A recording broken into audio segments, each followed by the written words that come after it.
Imagine you could make a rich chocolate mousse out of just 2 ingredients: chocolate and water. Let me tell you, it's possible. I tried it, it works, and it tastes incredible. All you need is one simple technique, and I'm gonna show you how to nail it.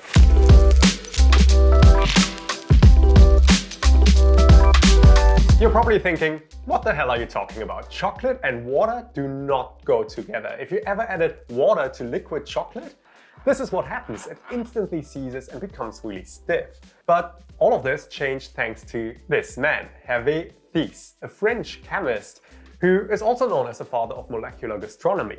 Hervé discovered that if you add enough boiling water, a large amount, then the fats inside the chocolate don't clump together, but they actually suspend evenly. And from there, you can turn it into mousse with one simple trick. Okay, first let's chat about the ingredients. I'm using 74% dark chocolate. Darker chocolate contains more fat in the form of cacao butter, and the amount of fat matters because it will determine how much water we need to add.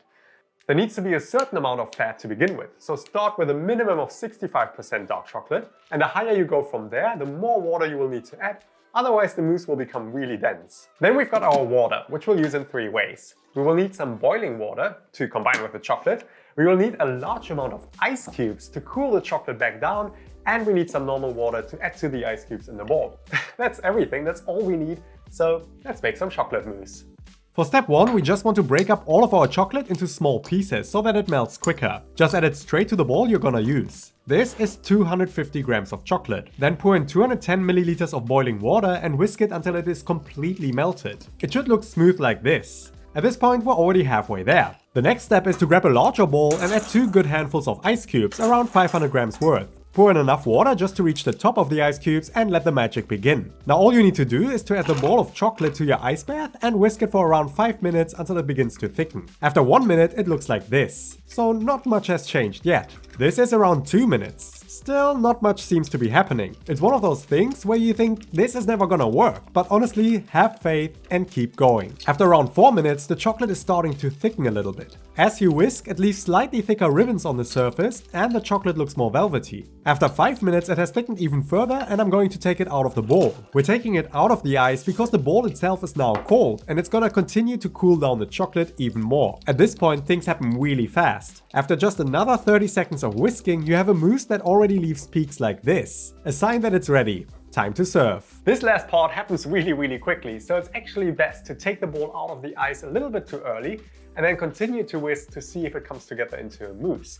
And if it doesn't, just cool it down for a little longer and try again. You can just serve it in a glass, but I quite like to heat up a spoon in some boiling water and then make a canal by moving the spoon across and around the chocolate like this. Add that to a plate and your mousse is done.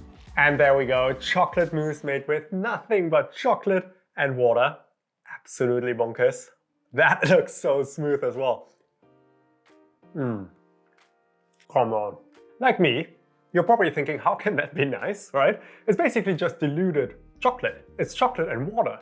But it tastes so pure. It tastes so rich, you really get all of that chocolate flavor. And that water almost has a cooling sensation as the chocolate melts in your mouth. It's so refreshing compared to a heavy dessert. Wow. So why did that actually work? When you add enough water to suspend the fat molecules of the chocolate, you're creating a smooth liquid. If you then slowly cool it back down, the chocolate slowly starts to form again and it traps the air into those molecules. And that creates your mousse. It's literally one of the easiest desserts you can make at home, but it requires 2 things: the right ratio of chocolate to water and the right duration of whisking and cooling down that chocolate. But the good news is that if it goes wrong, you can use the same batch to fix it. Let's say your chocolate stays liquidy and just doesn't form a mousse at all. That means there's not enough fat in the chocolate, so melt it again, add more chocolate to it, and then cool it down until it forms that mousse. If the chocolate is really dense, that means you don't have enough water in there. So again, just melt it, add a little bit more water, and then cool it back down. It could also be that your chocolate mousse becomes grainy. That is a sign that you over-whisked the chocolate. So in that case, just melt it again, cool it back down, but this time whisk it a little less long. But there you go, a super simple way to make chocolate mousse at home. And because most dark chocolate happens to be vegan, This chocolate mousse is also plant-based. You can flavor it in whatever way you like. You can add some dessert wine to the liquid chocolate, you can add some flaky salt on top of the mousse, or even some extra virgin olive oil if you like. It's completely up to you. This is just a basic recipe to get you started, and then you can go completely nuts. There's a link to the full recipe in the description below. And if you like this video, then please hit thumbs up and subscribe. I explore a lot of food that just happens to be vegan on my channel, so check out my other videos.